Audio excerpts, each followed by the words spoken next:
Hello friends, welcome back to our channel. ഇന്ന് നമ്മൾ നോക്കാൻ പോകുന്നത് സൗത്ത് കൊറിയൻ സിനിമാ ലോകത്ത് തന്നെ വലിയൊരു ചർച്ചയായ ആക്ഷനും മിസ്റ്ററിയും സയൻസ് ഫിക്ഷനും ഒരുമിച്ച് അതിഗംഭീരമായി അവതരിപ്പിച്ച the which part 1 the subversion എന്ന തകർപ്പൻ ത്രില്ലർ സിനിമയാണ്. അപ്പോൾ ഒട്ടും സമയം കളയാതെ നമുക്ക് നേരെ കഥയിലേക്ക് കടക്കാം. സിനിമയുടെ തുടക്കത്തിൽ ഒരു രഹസ്യ മെഡിക്കൽ ലബോറട്ടറിയിൽ പ്രായപൂർത്തിയാകാത്ത നിരവധി കുട്ടികൾ ക്രൂരമായി കൊല്ലപ്പെട്ട് ചോരയിൽ കുളിച്ച നിലയിൽ കിടക്കുകയാണ്.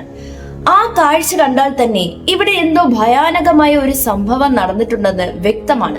അതേസമയം ലാബിന്റെ ചുമതലയിലുള്ള ഹെഡ് സയന്റിസ്റ്റ് ഡോക്ടർ ബേക്ക് തന്റെ അസിസ്റ്റന്റായ മിസ്റ്റർ ചോയിയോട് ഈ പ്രോജക്റ്റുമായി ബന്ധപ്പെട്ട എല്ലാ തെളിവുകളും എത്രയും വേഗം നശിപ്പിക്കാൻ ഉത്തരവിടുന്നു. യഥാർത്ഥത്തിൽ മനുഷ്യരുടെ DNA-യിൽ മാറ്റം വരുത്തി അമാനുഷിക ശക്തികളുള്ള കൊലയാളികളെ സൃഷ്ടിക്കാൻ ലക്ഷ്യമിട്ട ഒരു രഹസ്യ ജനിതക പരീക്ഷണ പദ്ധതിയായിരുന്നു അവിടെ നടന്നിരുന്നത്. എന്നാൽ ഈ രഹസ്യ പ്രോജക്റ്റിനെ കുറിച്ച് സർക്കാർ അറിഞ്ഞതോടെയാണ് തങ്ങളുടെ കുറ്റകൃത്യങ്ങളുടെ എല്ലാ തെളിവുകളും ഇല്ലാതാക്കാൻ അവർ ആ കുട്ടികളെ പോലും ജീവനോടെ വിടാതെ കൊന്നൊടുക്കാൻ തീരുമാനിക്കുന്നത്. എന്നാൽ ആ കൂട്ടക്കൊലയിൽ നിന്നും അത്ഭുതകരമായി ഒരു 8 വയസ്സുകാരി മാത്രം ജീവനോടെ രക്ഷപ്പെടുന്നു. ചോരയിൽ കുളിച്ച വസ്ത്രങ്ങളുമായി അവൾ കാട്ടിലേക്ക് അതിവേഗം ഓടുകയാണ്.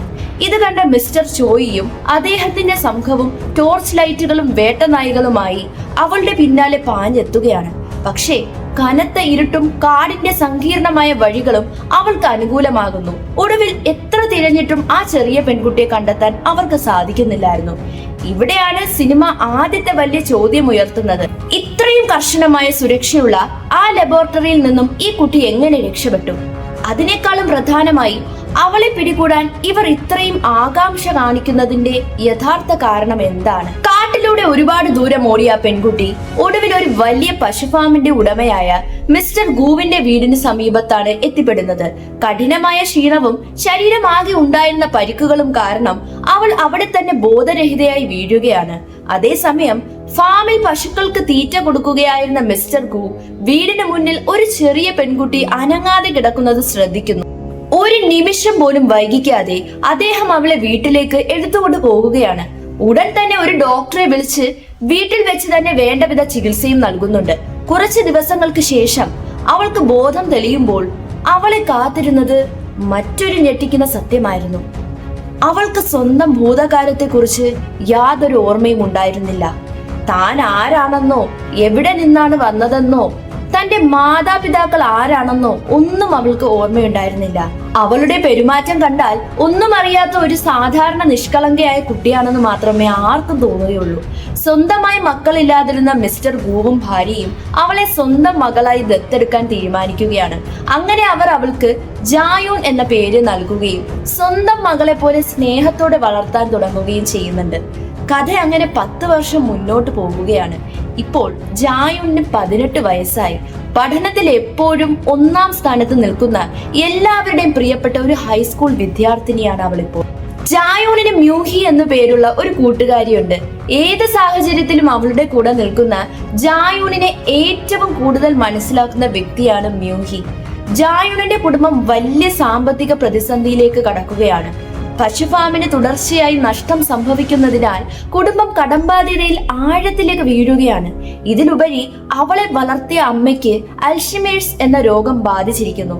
കുടുംബത്തിന്റെ സ്ഥിരത തന്നെ തകരാറിലാകുന്ന അവസ്ഥയിലാണ് അവർ. ഇതെല്ലാം കൂടാതെ ജായൂണിനും സ്വന്തം ശരീരത്തിൽ ചില ആശങ്കജനകമായ ലക്ഷണങ്ങൾ അനുഭവപ്പെടാൻ തുടങ്ങുകയാണ്. ഇടയ്ക്കിടെ ശക്തമായ തലവേദനയും മൂക്കിൽ നിന്നും രക്തസ്രാവവും ഉണ്ടാകുന്നുണ്ട്. ഇത് സാധാരണ ആരോഗ്യ പ്രശ്നമല്ലെന്ന് ഡോക്ടർമാർ വ്യക്തമാക്കുന്നുണ്ട്. അവസാനം ഡോക്ടർമാർ നൽകുന്ന റിപ്പോർട്ട് പ്രകാരം ഉടൻ ബോൺ മാരോ ട്രാൻസ്പ്ലാന്റേഷൻ നടത്താത്ത പക്ഷം ജായൂണിന്റെ ജീവൻ തന്നെ അപകടത്തിലാകുമെന്ന് അവർ മുന്നറിയിപ്പ് നൽകുകയാണ്. അമ്മയുടെ ചികിത്സയ്ക്കും അച്ഛന്റെ കടംബാധ്യതകൾ തീർക്കുന്നതിനും വലിയൊരു തുക ആവശ്യമായി വരുമ്പോഴാണ് സിയോളിൽ ഒരു നാഷണൽ TV റിയാലിറ്റി ഷോ നടക്കുന്നതായി ജായൂണിന്റെ സുഹൃത്ത് മ്യൂഹി അറിയുന്നത്. സമ്മാന തുക വളരെ വലിയ ഒരു എമൗണ്ട് ആണ്. അത് കിട്ടിക്കഴിഞ്ഞാല് കുടുംബത്തിന്റെ പ്രശ്നങ്ങൾ ഒറ്റയടിക്ക് പരിഹരിക്കാമെന്ന് അവൾക്ക് മനസ്സിലായി. അങ്ങനെ അമ്മയെ രക്ഷിക്കാനുള്ള പ്രതീക്ഷയോടെ ജായൂൻ ആ ഓഡീഷനിൽ പങ്കെടുക്കാൻ തീരുമാനിക്കുകയാണ്. സ്റ്റേജിൽ അവൾ അതിമനോഹരമായി പാടുന്നുണ്ട്. അവളുടെ പ്രകടനം ജഡ്ജസും പ്രേക്ഷകർക്കും ഒരുപാട് ഇഷ്ടപ്പെടുകയാണ്. പാട്ട് കഴിഞ്ഞ ശേഷം ഒരു ജഡ്ജ് അവളോട് ചോദിക്കുന്നു, നിനക്ക് വേറെ എന്തെങ്കിലും സ്പെഷ്യൽ ടാലന്റ് ഉണ്ടോ എന്ന്. അപ്പോൾ ജായൂൻ ഒരു നിമിഷം ചിരിച്ചുകൊണ്ട് തന്റെ കയ്യിലിരുന്ന മൈക്രോഫോൺ പതുക്കെ വായുവിൽ ഉയർത്തി കാണിക്കുന്നുണ്ട്. പക്ഷേ യഥാർത്ഥത്തിൽ അതൊരു സാധാരണ ട്രിക്ക് അല്ലായിരുന്നു.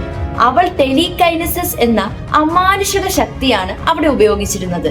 എന്നാൽ സ്റ്റേജിലുള്ള എല്ലാവർക്കും അതൊരു മാജിക് ട്രിക്കായി മാത്രമാണ് തോന്നിയിരുന്നത്. ഈ സംഭവം ലൈവ് ടെലികാസ്റ്റിലൂടെ രാജ്യം മുഴുവൻ കാണുകയും അറിയാതെ തന്നെ അവളുടെ ജീവിതം വീണ്ടും ഒരു വലിയ വഴിത്തിരിവിലേക്കാണ് നീങ്ങാൻ തുടങ്ങുന്നത്. കഴിഞ്ഞ 10 വർഷമായി ഒളിച്ചോടിയിരുന്ന ആ 8 വയസ്സുകാരിയെ കണ്ടെത്താനായി ലോകത്തിന്റെ വിവിധ ഭാഗങ്ങളിൽ വല വിരിച്ച് കാത്തിരുന്ന ആ ക്രൂരരായ സംഘം ഇപ്പോൾ ഒടുവിൽ അവളെ തിരിച്ചറിഞ്ഞിരിക്കുകയാണ്. ലൈവായി സംപ്രേഷണം ചെയ്ത ആ റിയാലിറ്റി ഷോയിലൂടെ അത്രയും കാലം മറഞ്ഞിരുന്ന അവളുടെ മുഖം ഇപ്പോൾ അവർക്ക് വ്യക്തമായി തിരിച്ചറിയാൻ കഴിഞ്ഞിരിക്കുകയാണ്. അപ്പോൾ നമുക്ക് മനസ്സിൽ തോന്നിക്കുന്ന ചോദ്യം ഇതാണ്, ഇപ്പോൾ ജായൂണിന്റെ അടുത്തേക്ക് അവർ എങ്ങനെ എത്തും? ഈ പ്രാവശ്യം അവളെ വേട്ടയാടാൻ വരുന്നവരെ നേരിടാൻ അവൾക്ക് കഴിയുമോ? അതോ അവൾ അറിയാതെ തന്നെ വീണ്ടും ആ ഭീകരമായ ലബോറട്ടറിയുടെ ഇരുണ്ട ലോകത്തേക്ക് തിരിച്ചെത്തപ്പെടുമോ? എന്തായിരിക്കും സംഭവിക്കുക? ഇതിന്റെ പിന്നിലെ സത്യങ്ങൾ എന്താണെന്ന് കൂടാതെ ഇനി വരാനിരിക്കുന്ന ഞെട്ടിക്കുന്ന സംഭവങ്ങൾ എന്തൊക്കെയാണെന്ന് അടുത്ത ഭാഗത്തിൽ നമുക്ക് വിശദമായി കാണാം. ഈ വീഡിയോ ഇഷ്ടമായെങ്കിൽ ഒരു ലൈക്ക് കൊടുക്കാൻ മറക്കരുത്. ഇങ്ങനെ കിടിലൻ മൂവി എക്സ്പ്ലനേഷൻസ് തുടർച്ചയായി കാണാനായി ചാനൽ സബ്സ്ക്രൈബ് ചെയ്ത് ബെൽ ഐക്കൺ ഓൺ ചെയ്തോളൂ. അപ്പോൾ അടുത്ത ഭാഗത്തിൽ വീണ്ടും കാണാം. അപ്പോഴേക്കും ബൈ.